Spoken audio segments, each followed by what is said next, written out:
to yet another episode of CareerNet Prism's DEI-LOGS. DEI-LOGS, where we discuss everything diversity, equity and inclusion with champions across industries and sectors. Today we have a very special guest with us, Mr. Anshul Raj Khurana, who is Head Talent and Acquisition, Booking Holdings. Anshul has more than 20 years of experience in the talent acquisition domain, having grown organizations from scratch. He has worked with some of the behemoths, Adobe, Airbnb, Expedia, and now Booking Holdings. Anshul is passionate not just about talent acquisition, but also about sustainability and social impact. And he also works in the field of diversity, equity, and inclusion. He aims to employ more people from neurodiverse, specially abled, and queer backgrounds. When Anshul is not working, he loves to do up his kitchen garden and practice bonsai. A very warm welcome, Anshul. Let's start with your background. You have a B.Tech in Electronics and Communication, and from there, a leap into talent acquisition. So what drove that shift and why that shift in career? So first of all, thank you so much, Dilshad, for having me here. Really appreciate giving this opportunity in this podcast. Interesting question. I think I've honestly been asked this question a lot of time because generally engineers are Correct. into the usual things. Yes. I think during my college days, I was more comfortable working with people. Okay. More in co-curricular and extracurricular activities. And then I think I realized that I think I'm much more comfortable working with people than working with Machines. either codes or nuts and bolts. Right. So I think that's where that segue happened. Okay. And I think I was very clear during my Right. college days itself that where I want to, at least where I not want to as Right. well. Right. So I think that's where that transition happened, and Correct. I don't think so. It's been nearly 20 years now. I have any complaints now. Wonderful. So I think that's more important at times where you don't want to go. Yeah. And then it automatically leads you to what you're good at. Exactly. Right? So, Exactly. Wow. That's great. So you have 20 years of experience in talent acquisition now. And you have probably seen the DEI landscape change over the years, Yeah. right? So if you could take us through that journey, where it was about 2 decades back to where you see it today. Sure. I think if I talk about at least 15 years back, if not 20, I don't think so anybody was talking about it. Right. I don't think so that Correct. was a conversation At we all. were having either in boardrooms or with Correct. the hiring managers or even with our hiring leaders to really see, okay, what should we even do it or not. I think what started to change a landscape between 2013, 2014, where people leaders started to make noise around it that, okay, we Right. need diversity. Correct. We need diversity with respect to gender. We need diversity with respect to ethnicities because Correct. this came from US. US. Right? True. So from a US, diversity is not just Standpoint. about Correct. a gender. It's about race, Race. ethnicity, Correct. people with Color. color background, etc., etc. So I think from there, this conversation started taking steam, Right. and I think then we started seeing not just the HR leaders or people leaders. We started seeing business leaders started Talking making Noise. conversations and noise Correct. around it. That okay, we need to make some shift. Right. How does that sum get defined? We don't know yet. Yet. But we need to We'll start figure making it out. some. Yeah. Yeah. And I think fast forward now, I think the landscape has been matured pretty well now. I think you have matrix, quota or numbers Yes. around it at least, Yes. just to make sure that everybody is aligned with that broader vision. Correct. There are very specific initiatives, organizations, teams and businesses are driving. Correct. And I think people are making sure that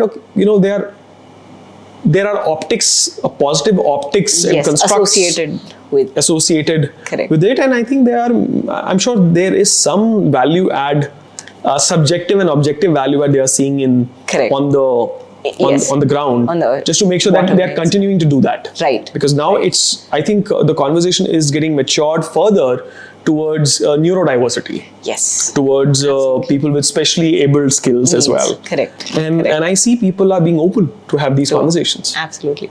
So you spoke about the US, right? And there is a certain way in which DEI is practiced in the US, and it's different for India. So do you find that there are stark differences? And if so, do you feel that we as Indians, being the diverse nation that we are, do you think we are better equipped to deal with DEI in some way? I think it's a good question.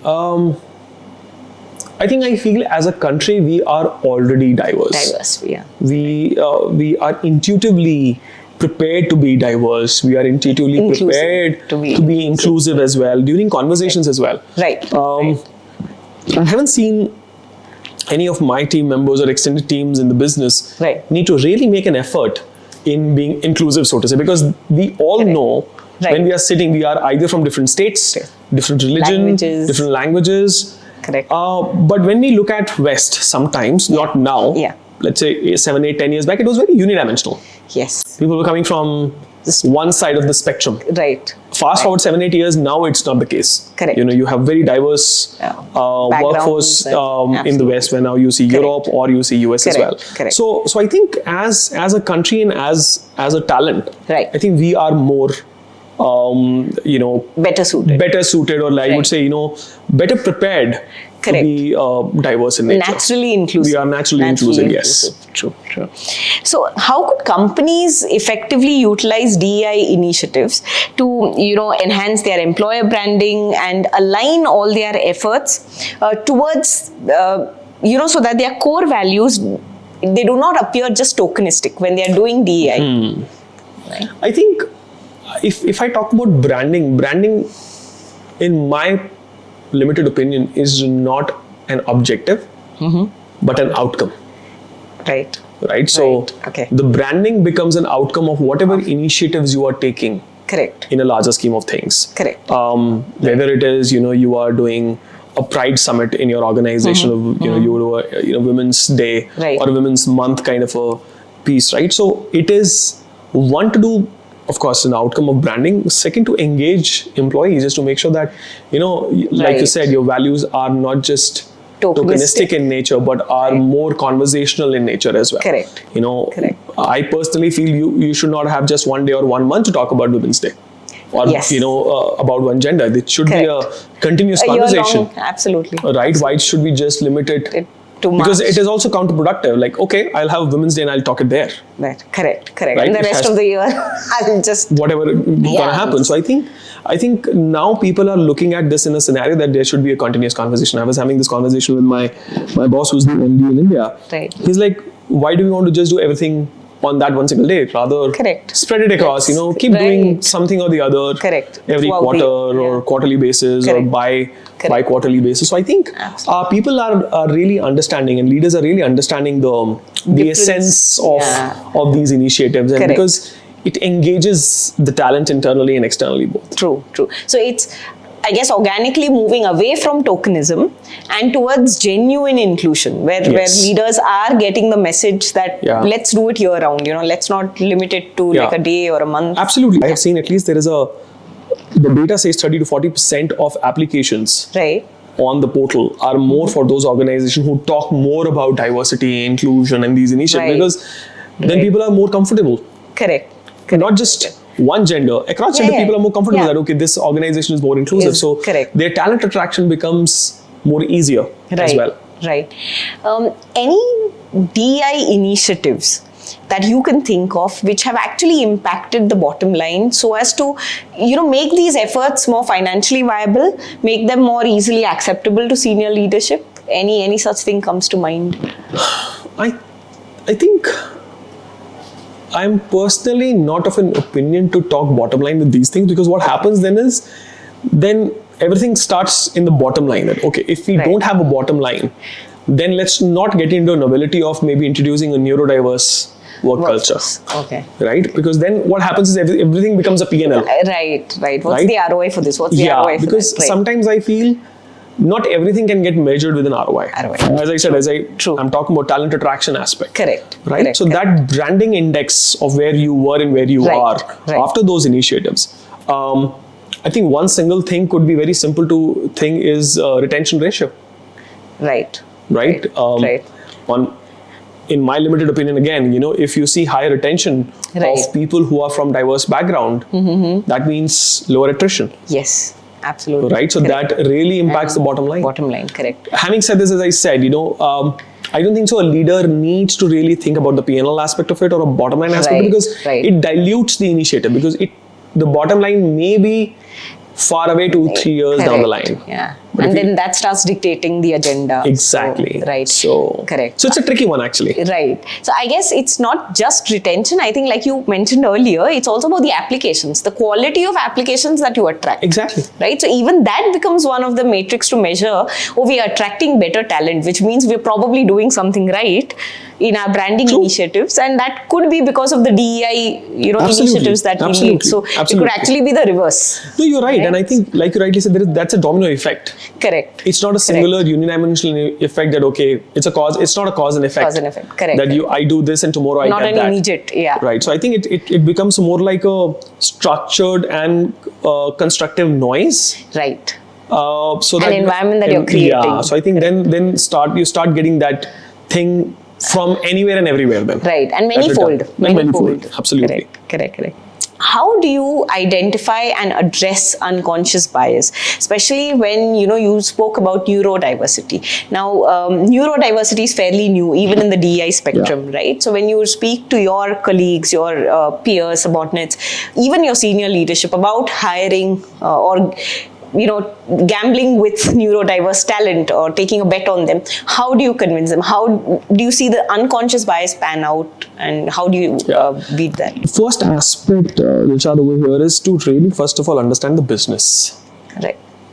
Right? Because, this conversation cannot go unidimensional either from the business aspect or from the diversity aspect. It has to go hand in hand both ways. Correct. And what happens is when a leader or a talent leader really understand a business well, they really then can suggest and recommend some of the, I'll give you an example, there are job profiles. Right. Not every job profile needed collaboration aspect. There are some job profiles which are suited for some specific neurodiverse people. Right. Some specific, specially able people for that matter. Correct. And some may not. Right. So I think really understanding that aspect of it, right, guiding the business after knowing the business. Right. Because if we get into the preaching mode, then people will not listen. Business leaders will not listen to us. I think that's an important aspect because business needs to understand that we are enabling them with the right initiatives. Correct. So probably identify the skill required for each job and then kind of map it to the neurodiversity or the special ability that a person of this capability can do, and then promote only those job roles for those kind of diversities, and then map the two. So that Thank you. You have extensive experience in scaling up organizations from scratch. So any insights as to how organizations can set the tone, set the culture for DEI from scratch? I think it has to be a priority, first of all. Okay. I remember we were scaling for one team in India, and the global leader actually said that I need a 50% diversity in tech. Okay. And we were like, I don't know how it will happen. Right. And 1.5 years fast forward, we are 52%. Wow, that's fantastic. In favor of women, that's 52. Yes, in favor of women, right? Because that leader told them hands down that I want to make sure that we are honest. And then it was not just our objective. Right. It was his leadership team objective as well. So it was a shared goal. Which everybody was getting evaluated on. Because what happens is, in the boardroom, these conversations happen very interestingly. Yes. But when we walk out of the boardroom, this becomes a recruiting or a talent target, but it doesn't become a business target. Right. And that's where the thing goes south. Correct. In a classical example over here, we saw it was the objective for us and it was the objective for them as well. Right. So the two were aligned. Business and TA were aligned. Correct. So there was absolutely no choice but to do. Exactly. And I think then we went surgical as well. Yeah. And we went surgical as well. Then in some of the cases we want to make sure that it has to be a 50% pipeline. Right. And knowing that we are an equal opportunity employer, we want to make sure that it's a 50% Correct. pipeline for all of those things, and the best candidates should come out. Correct. It has to be meritorious at the end of the day. But let's ensure that the pipeline is to there. begin with The funnel is there. Correct. So what I'm also hearing from this is that the senior leadership matters a lot. So the directive flowing top down and with a very set mandate accelerates and catalyzes the change, right? In the setting of the tone, setting of the culture, all of it. You ask me, without it, it cannot happen. Right. It cannot happen because otherwise it becomes a people or a TA or an HR agenda. Yes. It doesn't become an organizational agenda. Correct. So I think business leaders have more power to drive it. People, TA, HR are completely equipped to enable it. Right. So the intent, and then you have the enablers. So I guess it has to flow from there, the top and from the intent. Exactly. Right. So Anshul, as a follow-up to that question that we spoke of earlier, the branding initiatives bit, right? So do you see, branding initiatives that have actually added on to the DEI culture of the company, wherein it's really helped the company, it's helped the culture get enhanced because of the branding, or vice versa? I think branding is more about storytelling. Right. Well, if we don't have a right storytelling about what we are doing, if we are not able to communicate right and well to the internal and external audience, correct, I think it'll lose its essence in the larger scheme of things. Right. And I think that's where branding becomes really handy and becomes a trusted partner. Correct. In initiatives, because otherwise it just loses its steam in a longer run. True. So the one aspect, I'll give a personal example over here. We are launching our EVP program now. Okay. I would not say we are launching our EVP plan now for the India, and I think we want to make sure those values and those pillars are getting communicated really well from a DEI side as well. Right. Now, whether it is through videos, through these conversations, or through posters internally and externally, these things will really tie up well, and people then know that they are proud to be associated with this brand, which is talking on all these dimensions and DNAs. Correct. A little more deeply.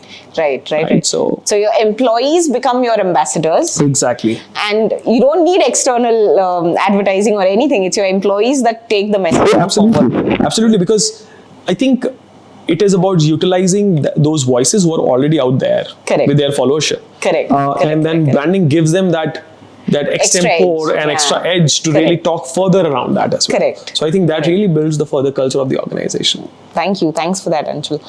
So your experience in scaling organizations from scratch, any core learnings that you can share with other corporates that are now on their either DEI journey or on their talent acquisition journey, they're starting off. Any core learnings? One thing is really important from my side is establishing the philosophy or the tenets of what you really want to achieve. I'm sure there are values of the organization. There are those guiding principles of those organizations. Having said this, when you really come to a new geography or a new country or a new city to really ramp up a new center, I think there is an objective behind that. Correct. And I think if you know how to communicate that with your potential candidates and talent market, that really helps people to take those decisions in a right way. Right. I'll give you my personal example. When I got a call from Booking, apparently I would have been or I would be the first employee. Okay. And for me it was hell yes as an answer, because I really wanted to do that. And I'm sure there were some people who would have said, no, maybe I'm not ready for that. Correct. Because knowing that you don't even have an office, knowing that you not even have certain basics, hygienes to start with. Correct. But I think that's where the opportunity lies. Exactly. And I think if you really know how to communicate that well to your prospective candidates and employees, and that becomes, it's very easy for you to let them be as natural in their responses. Correct. And for them to take that decision that, okay, this looks like a good organization. This looks like the place I want to work with. Or not. Right. Right. Correct. Or this looks like maybe I don't want to be in those kind of places where I I don't have that these kind of factors, these that things, right? factors. So Correct. I think that's a very important aspect. And from a diversity standpoint, I think it again all the more is important because people like mothers, Right. all of those places, or women who are really coming in, or people from different backgrounds who are coming, they really get to know about those opportunities well in advance. Right. And I think that gives them a power to choose in a right standpoint. Correct. And I think from there, it makes it really, really interesting both the ways Right. to take right decision and Correct. And then you scale up with the right kind of talent. So chances are the retention is better. Chances Absolutely. are those again become your best ambassadors, even if they were prospective candidates, even if they Absolutely. didn't clear. But because they attended the messaging, they heard the stories being told beforehand, they speak volumes about the company, irrespective absolutely. of whether Absolutely. they make it or don't. And I think personally what I've done is, in many cases, I have nurtured candidates and talent Right. in the scheme of 6 to 8 months to 1 year. Okay. Maybe they were not ready 6, Then- 8 months before. Yeah. Maybe they are not ready now. No, right. So I think this isn't more of a continuous conversation. It's a nurturing conversation. And I Correct. personally feel it's not just about recruiting, but overall talent is a nurturing conversation. Now, Right. this talent could be internal and this talent could be external. External. Correct. Right? So Correct. I have had these nurturing conversations with some of my prospective team members for last Right. like 4 or 5 years for that matter. Right. And now some of those people Them are working have- with me now in Correct, different correct. different capacity. So I think it's not a one day conversation. And I Right, think if right. we as leaders, not just as talent leaders, Right. talent people and business Correct, leaders, we really need correct, to correct. understand that these are the conversations for future. Sustained and Exactly, sustained and- conversation. Yeah, conversation that goes across months and years and helps them scale up. Exactly. Right. Okay, so now that we've ended the formal part of the questioning, something about Anshul the person, right? So this is going to be a rapid fire round. Any quick response that comes to your mind. I'll give you options, whatever comes to your mind Okay. quickly. Movie theater or home streaming? Home streaming, Okay. Board games or card games? board games, Board games. Okay. Camping or luxury hotels? camping, Ooh. Pancakes or waffles? pancakes, Okay. This I think I know. Indoor plants or outdoor plants? outdoor plants. Okay. I was expecting indoor actually, Okay. given that you practice bonsai and Yeah, I you know, I also think, do yeah, a I lot know. of I kitchen know where you're gardening. coming from. Okay. Okay. So then, since you're into gardening, one quick gardening tip for not such green thumbs, maybe like me. So, Don't overwater. yes. We tend to do that. I've been told that like many a times, but yeah, correct. And I guess drawing an analogy, don't overwater. I think in other areas of life as well, right? Oh, yeah. We tend to overindulge. Overthink, overindulge. Exactly. So I Very true. think that's perfect advice, not just for gardening, but otherwise as well. Thank you so much, Anshul. Thank you so much Dilsha. for being with us. This is a wonderful conversation. Likewise. Wonderful having you here. Likewise, Thank you so much. Dilsha. Thank you for having me. If you like the content, like, share, and subscribe to the CareerNet Prism DEI-LOGS podcast.